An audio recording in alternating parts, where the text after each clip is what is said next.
Allah ingatkan kepada kita, ya ayyuhalladzina amanu taqullaha haqqa tuqatih wa la tamutunna illa wa antum muslimun.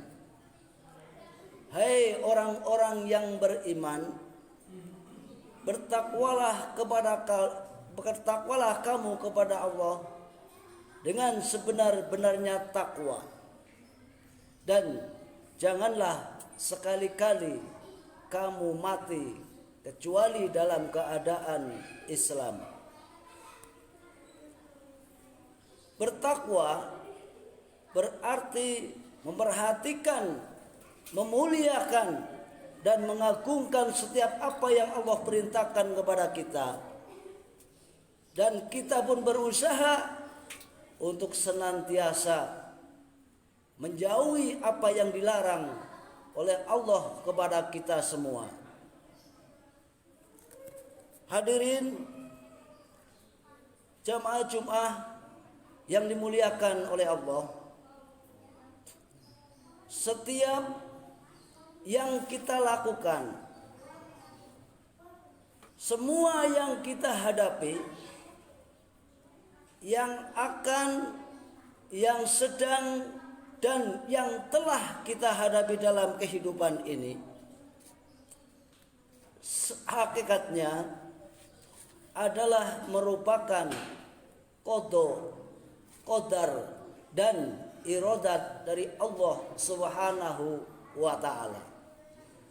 Qada berarti keputusan dari Allah.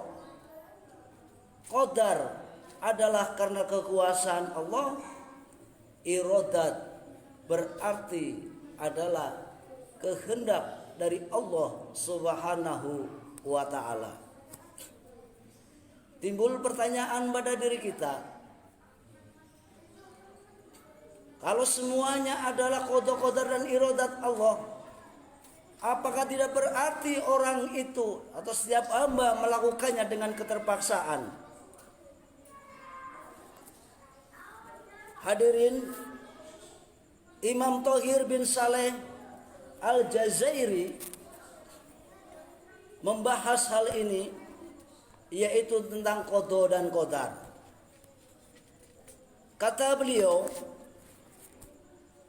kalla la yakunul abdu majbura li'anna lahu iradatan juz'iyatan yaqdiru ala sarfiha ila janibil khairi wa ila janibis syarri. Sekali-kali tidak ada keterpaksaan bagi seseorang. Karena apa? Karena manusia pada hakikatnya sebelum terlahir ke alam dunia ini telah dipasang yang pertama, yaitu iradatan juz'iyatan, keinginan yang bisa menentukan segala sesuatu.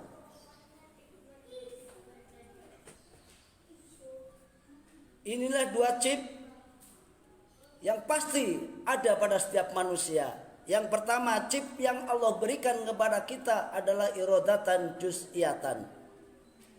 Apa iradatan juz'iyatan itu? Setiap manusia mempunyai keinginan, kehendak, dan kehendak yang Allah berikan pada diri kita itu bisa menentukan setiap langkah kita di dalam kehidupan ini. Ketika keinginan kita menentukan, saya harus berhenti. Mengapa? Di depan kita ada lubang. Saya harus mundur. Mengapa? Karena di depan ada yang mengejar kita. Kita tidak boleh ke kiri. Karena apa? Di samping kiri kita ada jurang. Kita harus ke kanan. Mengapa? Itulah satu-satunya jalan yang harus kita ke kanan. Ketika berlawanan dengan itu, berarti keinginan kita bertentangan dengan akal kita. Jemaah Jumat rahimakumullah. Yang kedua, chip yang Allah berikan atau Allah pasang kepada diri kita. Walahu aqlun yumayyazu bihi bainahuma. Fa idza sarafa iradatahu ilal khairi dhahara dzalikal khairi alladzi aradahu wa uziba alaihi lidzuhurihi ala yadihi wa ta'alluqi iradatihil juz'iyati bihi. Hadirin, chip yang sengaja Allah pasang pada diri kita. Yang kedua adalah akal. Dengan akal itu kita bisa membedakan mana yang lebih baik dan mana yang tidak baik. Ketika disodorkan kepada kita 2 gelas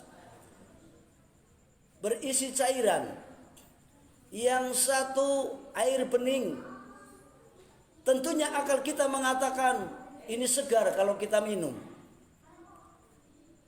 Satu gelas yang lain berisi cairan atau air aki, maka akal kita mengatakan apabila air aki ini kita masukkan ke dalam perut kita, maka akan rusaklah isi perut dalam tubuh kita. Itulah akal yang Allah berikan kepada kita. Kemudian kata beliau, wa in sarafaha ila janibis syarri dhahara dzalika syarru wa uqiba alaihi lidzuhurihi ala yadihi wa ta'alluqi iradatihil juz'iyati bihi. Hadirin yang saya muliakan, ketika seseorang mengarahkan kehendaknya dan kehendak yang ada pada dirinya itu diarahkan kepada kebaikan, maka secara otomatis efek atau bekas dari apa yang kita lakukan adalah mengarah kepada kebaikan. Begitu juga sebaliknya, ketika kehendak kita kemudian kita turuti kehendak itu untuk mengarahkan kepada hal yang tidak baik, maka dampak dari apa yang kita lakukan pun hal-hal yang tidak baik.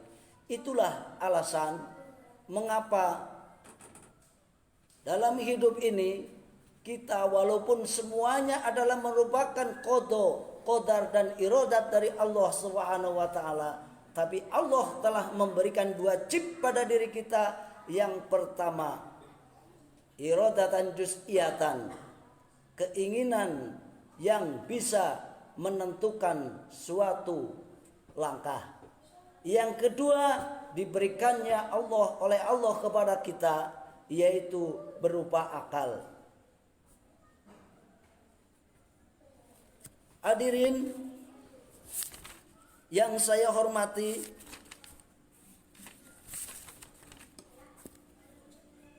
untuk itu setiap mukallaf adalah orang yang dewasa dan orang itu berakal.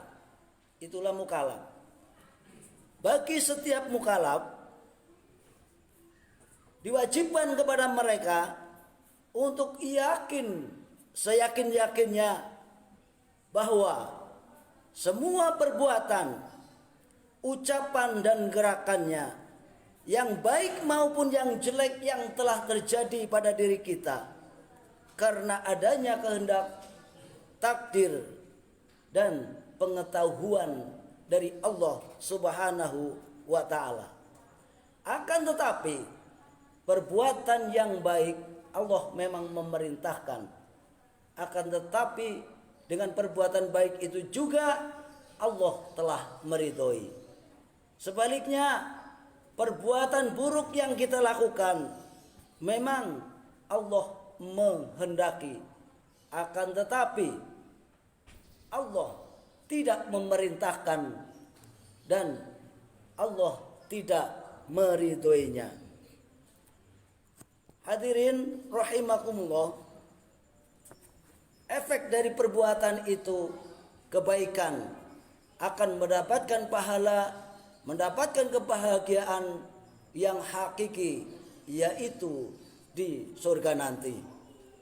Apabila kejahatan yang kita lakukan dan terus kita turuti tanpa adanya usaha untuk bertobat kepada Allah, maka Allah akan mengganjarnya kepada siksaan di neraka nanti. Nauzubillah min dzalik. Segenap jamaah Jumat rahimakumullah, dari hikmah ini mudah-mudahan kita senantiasa dalam hidup ini selalu berusaha untuk mengarahkan keinginan-keinginan pribadi kita dengan menggunakan akal kita ke arah kebaikan.